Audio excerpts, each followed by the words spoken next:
Welcome to My Big Safety Challenge, a podcast all about stories of safety leadership, presented by Dale Carnegie and the Board of Certified Safety Professionals. Tiffany, in all these different people that we've talked to, we find we talk to people who are individuals and who are different. Is there a room in the world of safety to have differences as in personalities and people? Yes, differences are embraced because there are different ways to approach safety. There are different ways to interact with different groups or the same groups. And I think that's where safety really comes together to be impactful, is when you can visibly see the differences and then you can collaborate on those differences to actually make a difference.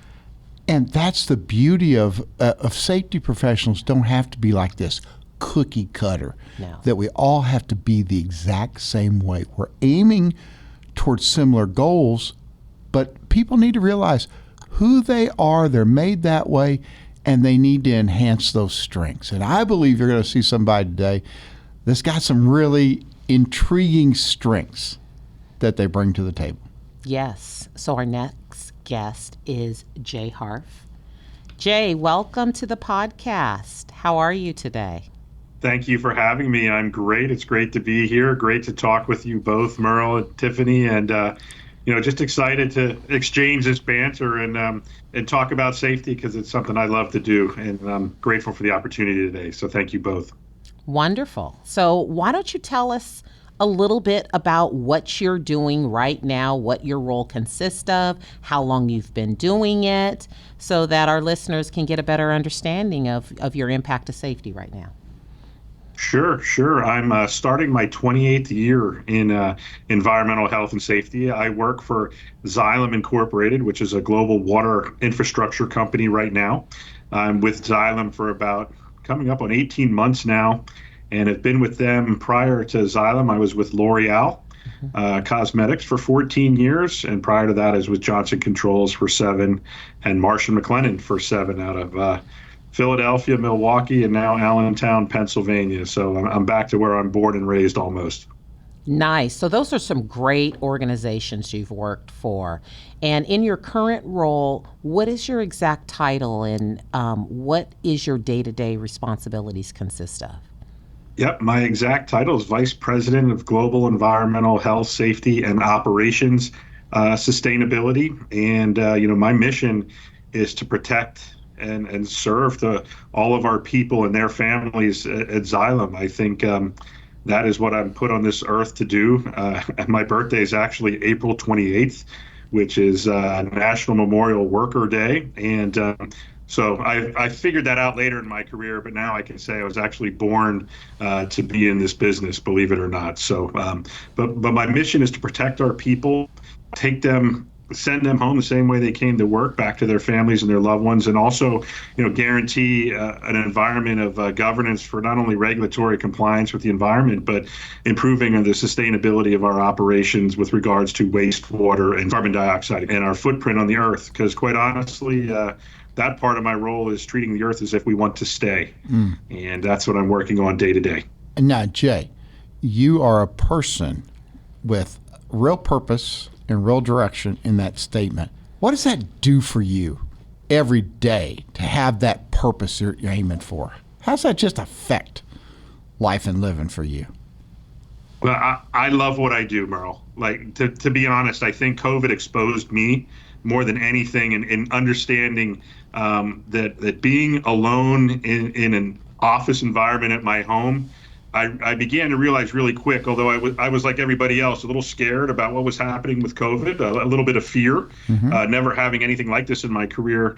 But as you work through the things that are needed to protect people with the information that's coming, you start to find out I like to be a part of a neighborhood, of a collaboratory environment with people and seeing people every day. Don't get me wrong, I love my family. I love to see them every day.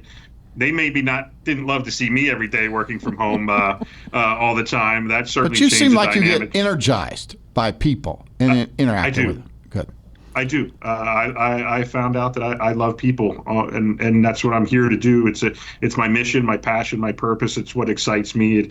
It's fun for me, and I enjoy it. And I think that's a reason that I'm doing well in this profession and why I love it so much. Jay, there are some people that mean so well, that get so wrapped up in the details and the paperwork and the forms and the regulations that they can forget the people.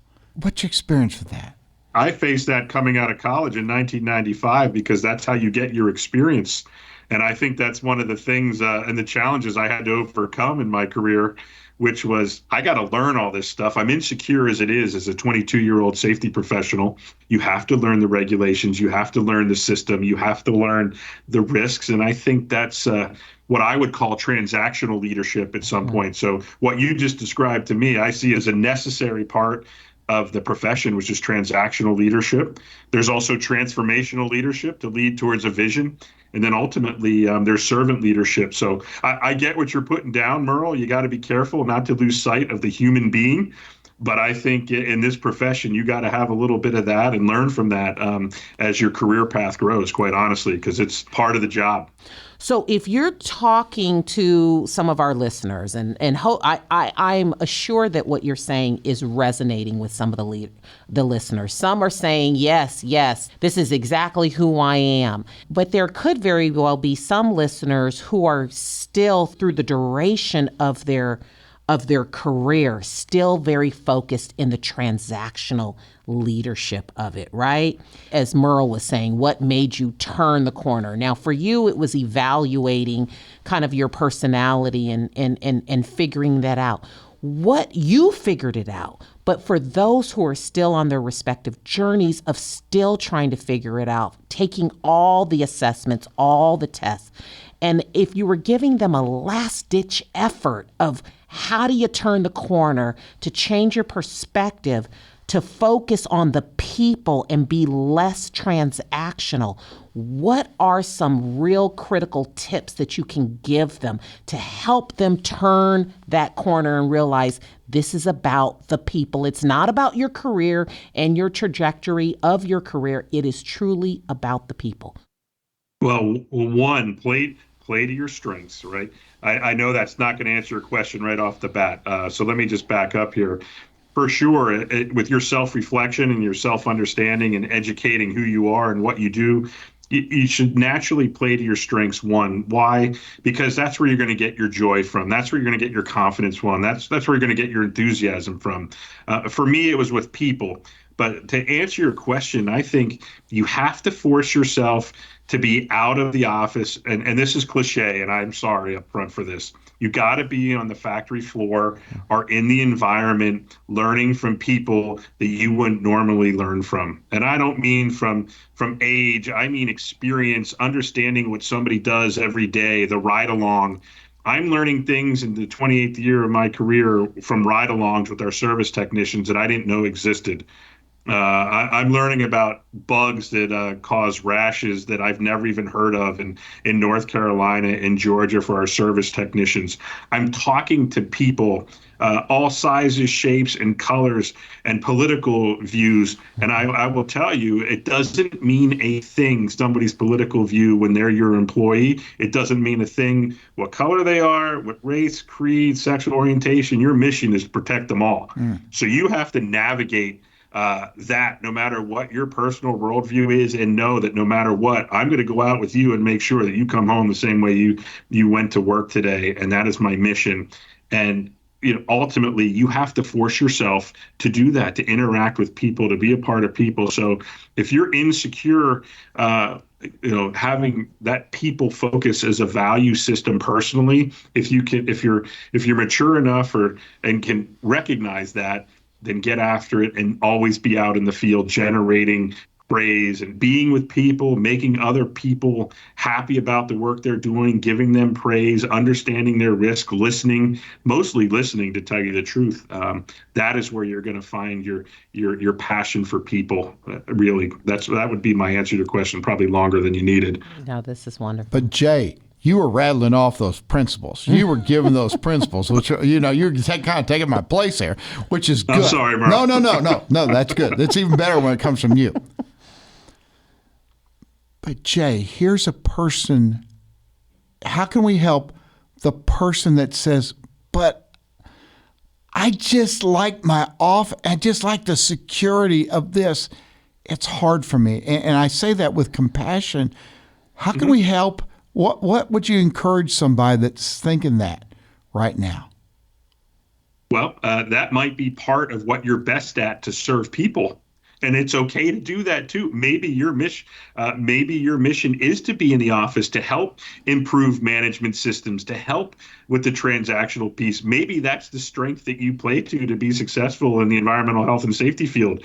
And that is okay too, because I got to tell you, I'm down here in San Antonio this week going through lean manufacturing training, and my background, even with the PhD, is not strong in lean manufacturing training. And again, here I am, 50 years old in this career and insecure yet again about making sure I understand the process, the systems, the root causes and countermeasures to protect our company and our people in an environment, a heavy manufacturing environment that maybe is not playing to my strengths.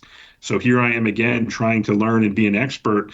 But I got to tell you, there's a lot of transactional work with lean manufacturing to protect those people on the factory floor. I just took a great tour. If you ever get the chance, take a tour of the Toyota manufacturing experience in San Antonio, Texas, or up in Kentucky, Lexington, Kentucky. Georgetown, right outside of Lexington. It's an experience. Mm-hmm. It is an experience, and it's a best practice to see about how safety is integrated into operations. And there's a heavy amount of lean continuous improvement that is very transactional, but it also forces you to be transactional with the group of people. So I tell you all that to say, look into lean manufacturing, because you're going to do a lot of that transactional work with others. And it may be something that you're so good at, that's how you contribute to others.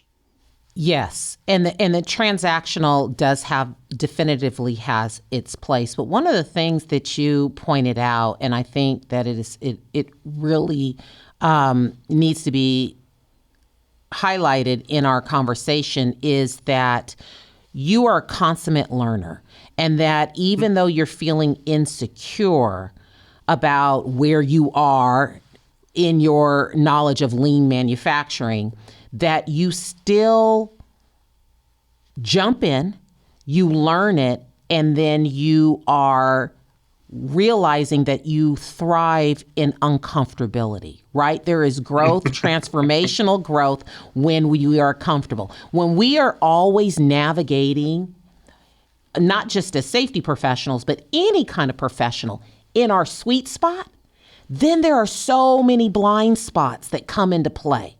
And then we even are more comfortable, but we continue to exist in this uncomfortability because we don't want people to recognize our insecurities. So we just stay. And there's all these blind spots, and you're only in this one little niche of safety, as opposed to embracing it and acknowledging, look, I don't know this. It's not my sweet spot. It's not my niche. It's not what I'm an expert in. But my phrase used to be, I'm not really sure, but let me go look into that. And then go and do the research. And you have taken that to a whole nother level, Jay. So what could you tell the listeners when they find themselves in these areas of uncomfortability, when they're forced? I mean, look, COVID, a lot of safety professionals were responsible for COVID. We were all uncomfortable. What do you tell some of the listeners who are, 28 years in their career, and then they find themselves in a situation where they don't know anything about it? Sure. And that is one of the challenges that I've had to overcome in my career. And if I could go back to 22 years old and give the words I'm about to give you, it would be this: jump in with both feet, literally. Jump in and don't be afraid that you're going to trip up, because ultimately your intentions are clear. You're in the safety profession. You don't want to make mistakes, but mistakes that help you learn. Those are things that I wish I would have done at 22, because then I would have realized, okay, maybe I should learn this a little bit more instead of shying away from it because I was so insecure. But look at to your example, Tiffany, of COVID. I mean, I know more about infectious disease now than like we all do in the profession, and we all learned a lot about COVID. And you're right, the safety professional, we led that process, and we were counted on, and we came through. There's no doubt in my mind, but we all had to jump in with both feet, or else people were going to die. You have to experience adversity to get better. And so that's why I say jumping in with both feet into a situation you don't know what the answer is going to make you better. And Jay, sometimes the safety professional has to guide people in some paths they don't understand, they don't really want to go into. But how foundational is it that they know they're valued and they're cared about? Would you talk about that for a moment? You said one of the most critical leadership words that I think safety professionals have to have and utilize is the word value. All right, that is one of the most important things a CEO can say, or anybody who's into safety can say, is that safety is a core value. Yes, sir. I value you. I value you and your family. It is my mission to take care of you, Merle, and you, Tiffany, if you work for me. Value is a quintessential servant leadership word, quite honestly. And two, what drives me nuts in my career is when somebody says safety is a very, very important priority to me. Safety is our number one priority. That goes right through my skin. I guess I just want to vent now to you both, because when you tell me safety is your number one priority, I instantly know you are full of it. Okay? Because I know your priority is going to change every day. And you've just signaled to me that, safety is important to me today, but production is important to me tomorrow, and quality is important to me the next day. And I want you to know, if you work under me or for our team, that we're going to live and breathe safety as DNA to protect you every day as best we possibly can. And Jay, that's where I think that's a critical thing, because we would not say ethics are our number one priority, because ethics are foundational. They have to be interwoven all the way through. And some people say, well, you're just kind of splitting hairs by saying it's not a priority, it's a value. But when you get to the essence of it, it's so vital to do it that way. It is a mindset, but most importantly, it's part of your heart. And when you're leading with your heart and your mind and together with that word, you're going to be very successful in how you influence people. They will trust you. They will trust you. They will listen to you, and they will know your intent is good. And if you meet your commitments in addition to that, boy, they'll really trust you. Jay, there are a few individuals, though, that can try a person's soul and work. How's that for a night? How's that for their soul? I don't want to answer whatever's coming out of your mouth now, They're Merle, coming for because your that's soul. intimidating. So we want to know about some of those. We don't want any names, but how'd you work with an individual that was just testy? The best thing I could tell you is you're 100% responsible for how you react to what happens to you. Wow. Everyone else is 0% responsible. So it is up to you, not the other person, to find that common ground. With the exception of somebody might be putting others in an imminent danger situation. I can write that person off pretty quick, career-wise, in my mind, and probably would later in my career. But I think it's all up to you. It's up to you, Merle, on how you react to what happens to you from somebody else. Everyone else is not responsible. You're responsible, and how you choose to overcome that problem is solely up to you. And quite honestly, risk-based decisions protect people, and that's how you deal with it, I think. I think a cliche we often hear, Jay, is, well, don't take it personal. But it's really pretty hard. What would you tell the safety professional who, they're giving it their best shot, they're trying for the well-being, and they're just getting pushback? How do they mentally deal with that? Be relentless in your approach. Like take the Carnegie principles, give praise. Don't let go if you feel it's going to protect somebody and keep them from getting hurt. Find every possible way that you can get through to that person from a mentoring standpoint. Find a mentor. A mentor and coach, I don't want to confuse the two. They're two different styles of learning. The mentor is going to help you find solutions and give you experience. The coach is going to ask you to solve that problem for sure. So I don't want to confuse the two, but you have to be relentless in your approach and never, ever quit trying. There's no easy answer to what you just asked me. All I can tell you is you be relentless, because at the end of the day, you'll regret it if somebody gets hurt on your watch. I sit on the board of certified safety professionals as their treasurer right now. And so I can't tell you enough how important it is to go after those professional certifications, whether it's in safety, accounting, sustainability, you name it. But I'm a big proponent of the certified safety professional designation and a few others that the BCSP offers. And I didn't pass my test the first time around when I came out, but I knew I was going to get better myself and my standing within the organization by getting those professional designations. 1. 2, right out of the gate, when you're working for that company that might be saying, hey, I just want to stay out of jail, I would look into their tuition reimbursement policy right out of the gate. I would find out what you can do with regards to your master's program.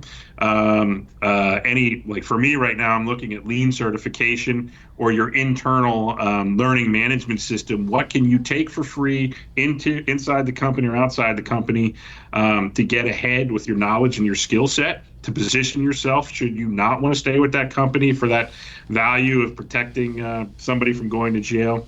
So right out of the gate, professional development, tuition reimbursement policy, all of my designations and my master's and my PhD have been paid for by the companies I've worked with, because I've taken advantage of the tuition reimbursement policies that the company offers them. Get after it. So build your skill set, build yourself as a professional. I will tell you, and this isn't just because we talked about it last week, Merle.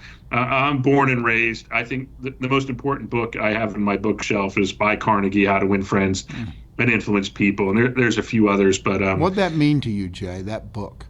It meant a lot because I felt, for me personally, it validated me on how I interact with people. So did I have people skills that I think I might have thought I did at a young age, but I felt like that book validated me, because you always want to hear your name. You always want to hear praise. You always want to work with positive people who even if you make a mistake, are saying, let me this is how I think you should do it in the future. And a good mentor. And that principle is use encouragement. Make the fault seem easy to correct.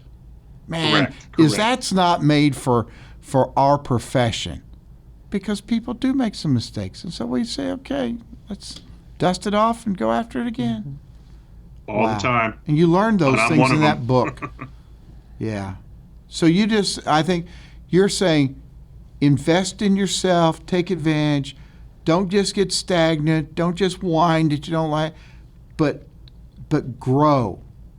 Develop yourself. And you may have to take the initiative sometimes of your own. Yeah. Yeah. I didn't like driving an hour and a half for 2 years to do my master's from Philadelphia to Harrisburg, Pennsylvania. I certainly didn't like doing my PhD for 8 and driving up and down the road for 5 hours once a week. That's grinding, hard, intense work. You have a family, you're trying to work-life balance, but you will never regret it when you further educate yourself. And I think that applies to any trade, not just health and safety. Jay, something you said a little bit ago here too. Many of us are afraid of making mistakes. Now, I know that as a safety professional, there's some things we have to be careful what we say and how we guide, because we put people in situations if we're not careful. But sometimes in some of our situations, we're so hesitant. I don't want to fail at something. I don't want to try and not have it work. How do we need to look at mistakes? Let's talk about that for a second. I make a lot of mistakes personally, professionally. You gotta fall forward. I think Denzel Washington on YouTube says a lot: fall forward or fail forward, one of those two. And it's not about making a mistake. That's not the problem. Everybody makes mistakes. It's how you respond and react to the mistakes that make you good at what you do, great in life, moving forward. It's how you respond to those mistakes that's important. If you never failed, you never tried, right? I say that all the time about hiring people. You've never made a mistake if you've never hired anyone. And sometimes you make big mistakes because you miss on a hiring process. You hire the wrong person that you thought was great. And, but sometimes you make great mistakes that work out in your benefit that you didn't even realize. So, it's better to try than not try at all, right? I want to kind of get some clarity on the hiring, because I think that's important, right? That's not just important for us to be successful in the programs that we were running in an organization, but it's also it's important in filling the pipeline and ensuring that we're putting opportunities and correction for that new cohort that's new to the industry or new to the field of EHS, and how we can shape-shift them to make sure that they are successful. So when you're talking about hiring mistakes or hiring, do you hire for personnel skills or aptitudes specific to EHS? What are some of the trends that you hire to that the young listeners can kind of focus on and realize, well, I can be successful in this if I know A, B, C, and D to do? For sure. I think that's a great question. Sustainability is certainly on the forefront now. We're looking more for, we want a well-rounded safety professional, and we want somebody that knows the books, knows the code, the regulatory environment for safety or environment, depending on the position you're hiring for. But we need everybody to want to be part of something bigger with regards to sustainability. So developing your sustainability skill set and understanding the principles of the importance of reducing waste, reducing water use, reducing emissions by going green. That's pretty important for sustainability of companies. So we're looking for some of that. We're looking for the people that want to work with people. But we're looking for that skill set. Sometimes it's hard to evaluate that, and that's where we've made mistakes. This person's technically great. They can really work in that transactional workforce, but I wanted somebody to work for out on the floor, influencing people in a heavy industrial, say, environment, and that's where I've missed sometimes. The credentials are great, but I didn't spend enough time on the emotional intelligence, the people skills. But also nowadays, with the technologies that's out there, people that are interviewing have a great leg up on how to interview that I didn't have. It's whether you want to take advantage of it. You can go to Instagram, Twitter, LinkedIn right now and give a great interview just by studying and being prepared and answering the right way. I mean, I think the prep is easier these days. And so between the prep and the sustainability, just sitting down and having a great conversation and not a Q&A is the best approach to having an interview, at least to me, because I want to know about you and your family and what you like to do and how you like to get things done, and more know you as a human being than I'm going to hire, probably more than the professional work you're going to do. That's probably the most important to me right now. I'm afraid that in some ways we have, even in HR, with my background, we kind of miss the essentials that are really vital when we hire people. I used to follow the model of I need attitude, I need character, and I need skills, and which includes learnability. They're willing to learn. And sometimes we'd always go with the skills, and I think that's what you're saying, Jay. Yes. That attitude and that character is vital, but easy to overlook in times. And most of us, when in hiring, safety professionals kind of fall asleep at the wheel. Absolutely agree. And not to say that any specific type, but we're hiring someone, as Jay is saying, is very transactional, very skilled in the paperwork, but then you throw them out on the shop floor, you have them talk and want them to be influential in a group, and then there is the struggle. And that's why, Jay, BCSP has been very wise and strategic in partnering with the Dale Carnegie organization, because that's our sweet spot. That's our strength. And so when we couple the strong technical aspect with that, makes a big deal. Yes. You just reminded me of something I like to do when I interview people that's really solves a lot. It's a way I've improved from the mistakes in the past. Just give me a presentation on yourself.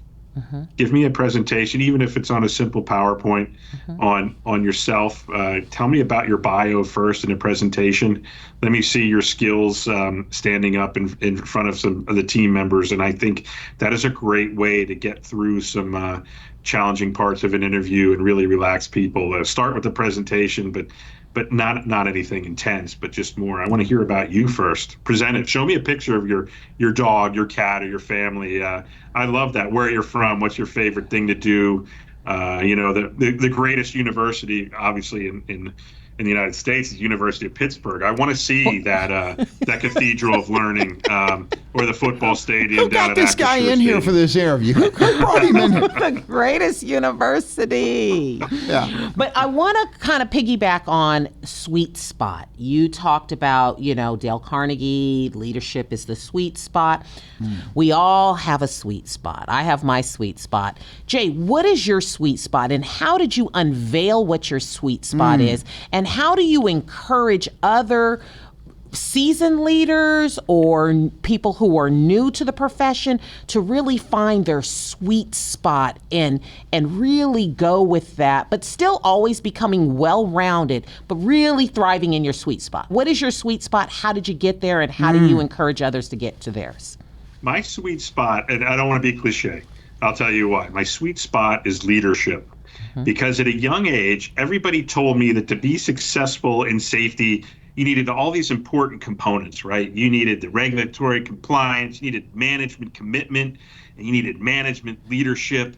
And I'd always sit back and say, what the heck does management leadership mean to be successful in safety? Because it never really spelled out that vortex of a word. Like sustainability is a little bit of a challenging word. What does that all mean? And so I started to try and understand. It just intrigued me enough that it became my sweet spot. That, okay, what does leadership mean in safety? Oh, it means I should write an article on how to be a leader in safety, which is kind of my first step in professional safety back in 2004. Oh, wait, that's not really leadership. Maybe I should be saying, oh, heck, I got a core value for safety, and I need to make sure nobody gets hurt. And if you hurt somebody, I'm going to yell at you. Is that leadership? I don't know.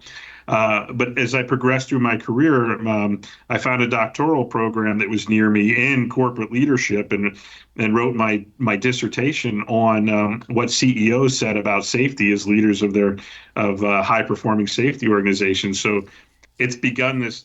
I'm still not finished. I want to understand more and more about the different styles of leadership of different people, and that was just kind of how it happened for me. That was my sweet spot, and I think. The reason I found my sweet spot is because I kept trying to find my sweet spot, because I don't know what it is, and it may change, and that's okay too. But I didn't know what my sweet spot was, but I thought it was leadership, and that's what I stuck with. And part of finding that was the self-discovery we talked about earlier. What does servant leadership look like in the ES&H environment? We can say it real easy, but what's going on with that? What's it look like in boots on the ground? You exist as a safety professional to serve others so they can be successful and safe at work. And you exist as a safety professional to ensure that not only are people safe at work through you serving them, but also you serve the company in the economy by protecting the environment, by helping the company be successful in the widgets you're making. That's your role. And quite honestly, without the company, there is no EH&S. So the quicker you can get to the point where I exist to protect people, to serve the organization so we can make our widgets safely for our customers, if you can get to that point in your career, which has taken me a long time to get to, you'll be pretty successful in this field. There's one other thought I want to say. It's something that came up in our earlier conversation. Trust. Foundational. Talk to us, Jay, your perspectives for the health and safety leader. Where does trust come in? Because I got a title, I got a name, I got letters behind my name. It means nothing if you don't have trust. And there's two types of trust: trust of character and trust of intent. And how you get trust from people is by meeting your commitments. So when Merle says, Jay, I need you to do these 5 things for us this week for us to be successful in safety, and you tell me the who, what, where, when, why, and how to do it this week, and you say, Jay, can you get that done? And I say, Merle, thumbs up, I can get it done. And then on Friday, you ask me if I got it done. I got it done, and here's why, and here's how. And that helps develop trust. Trust is meeting your commitments and, quite honestly, treating other people as if you want how you want to be treated, which for me is that's the quintessential golden rule of servant leadership. You see that a lot with like Southwest Airlines and Chick-fil-A and some of those companies when they talk about servant leadership. But trust with if you have no trust, you have no career, really. It's foundational to a leader. It's foundational to a human being. And working on trust and communication to build trust is important. And I think trust is not one-sided. Trust is really rooted in the people. Yep. And I think some EHS professionals, we need to remind ourselves it's not trust with just the senior leadership that we report into without any regard for the people. Trust is Absolutely. Truly amongst the people, about building that with the people. Yeah. You're not going to influence people in safety that work with you, for you, or above you if they don't have your trust. Jay, my final question is, you've been down the trail some, and if you had had somebody that back when you were 22 or whatever that magical age was, that could have given you a piece of advice, I wish that advice had been given to me, what would that advice be that you'd say that really would have been worth my while? Find that mentor. Find your mentor at a young age and stick with that mentor. Find somebody in the profession that you can talk to, not a coach. Coaching comes along a little bit later, I think, in your career, but a coach, nonetheless, maybe you find a coach early that helps you problem solve. But for me, I wish I would have had I had some mentors at different parts of my career that were extremely helpful. I wish I would have really reached out and kept a steady cadence and pace throughout my career with some mentors. At least I wish I would have searched them out early on. And I think the reason I didn't was because I was still, it goes back to being insecure and not knowing all the answers, right? Mm-hmm. But it's okay not to know the answers, and it's okay to reach out to somebody so you can learn from the best, really. Wise. Right. And to even expand on that a little bit more, I think we, Jay, collectively as EHS professionals are at the stage of our career where we recognize that it is also our individual social responsibility to make ourselves available as a mentor. Because yes, we are busy with children and family and demanding careers and just life. But from a social responsibility perspective, we need to fulfill the role as a mentor and make ourselves available to a mentee. I think sometimes there's a disconnect where mentees are looking for someone, but it should be a natural progression. We have to meet them where they are. They're 22, they're 23 years old. I've got some 22, 24, 27-year-olds in the household, and sometimes you lose your way in trying to find a so-called mentor. We know what that's supposed to look like. We understand the mentor-mentee relationship. So we should be an active participant in that. That is our individual social responsibilities to society as a whole. 100% agree. And a good way to find your mentor, go to those professional development courses from BCSP or the American Society of Safety Professionals or the National Safety Council. Go to those. You see some of the most wonderful human beings and mentors and leaders in those organizations that you could possibly find in EH&S. And I think of Skipper Kendrick or Joel Tegens all the time, people that kind of imparted knowledge to me at a young age and are just great mentors. So reach out, find them. You're right. And there's something to be said about that statement. When the student is ready, the teacher arrives. Mm-hmm. Because when we come to that point and say, I need somebody, I need that, then somehow, some way, that person shows up. And so we have to be alert to those people who may be seeking us out. Yeah. And reach out. And sometimes that's a natural environment that gets created. Mm-hmm. And the best to me, what I found out, especially with my mentees, is the environment that gets created is through providing an internship program for EHS college graduates. we have the authority and capacity to decide whether or not we hire interns in the summer. Let's exercise that authority now that we're at this stage of our careers to allow for a summer intern for someone that's coming out of an EHS program or thinking about EHS. Then you will start to see a natural fit and gravitation from the internship to a mentor-mentee relationship. Jay, Yep, absolutely. thank you for this time. Thanks, Jay. The interesting thing about doing this is we've had different people who had different lines of thinking they wanted to go into, and all have been to enrich. Yes. Jay's a scholar, too. I mean, this guy's a scholar. He could hold class. So thank you again Yes. so much for your commitment to the well-being of other people, and letting us listen in on it. Thank you both for having me today. It's been wonderful. I've certainly enjoyed it. Thanks so much. Thank you. Great. Good See you deal. on the other side. Take care. Bye-bye. Jay is a constant learner, and that has worked to his credit. He hasn't been stagnant in learning. He's been willing to go forward. Great minds think alike, because here on my notes, I put constant learner. And he truly is. And I think that is a distinguishing factor between the goods and the greats. Because when we get too satisfied, well, I know this, we lose our sharpness, our curiosity is stifled. And there's something about getting involved in learning that opens up new horizons. It's not just college classes. It's what he talked about, the lean manufacturing. And to put himself in a place where he's uncomfortable, but all of a sudden he says, I see new things. You're absolutely right. And I think when we are stagnant in that space and not learning, we have a tendency and a propensity to dig our heels in. And we expect our people to be able to adjust, pivot, and go different directions than what we present to them. We have to set the example of the spirit of the learner. Right. Yeah. Great stuff from Jay.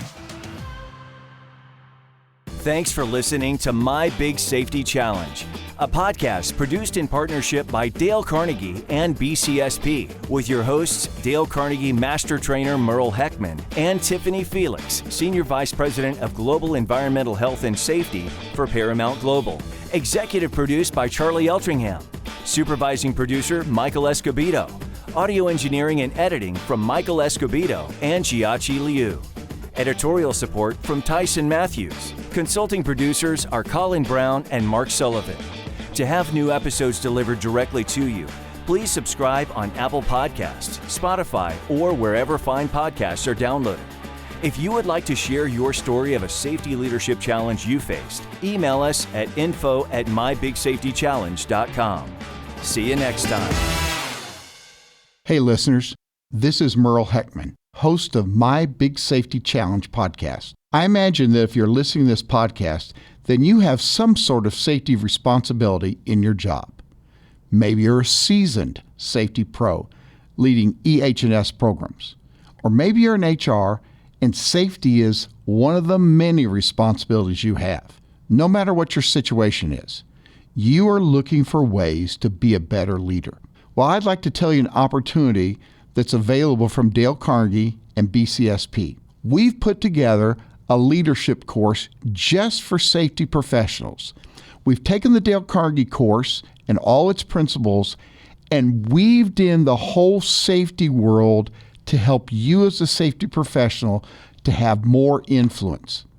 In the course, you will learn how to properly connect with other people and then build upon that with the ability to have collaboration, creating an atmosphere where people feel like it's safe emotionally to work together, and then allow you to learn how to lead and guide people who make mistakes, who want to do well, gives you the chance to know how to guide them with so much more. If you're interested, please click the link in the episode description or visit mybigsafetychallenge.com and look for the BCSP and the Dale Carnegie course link at the bottom of the page. We'd love to see you be a part to benefit your organization.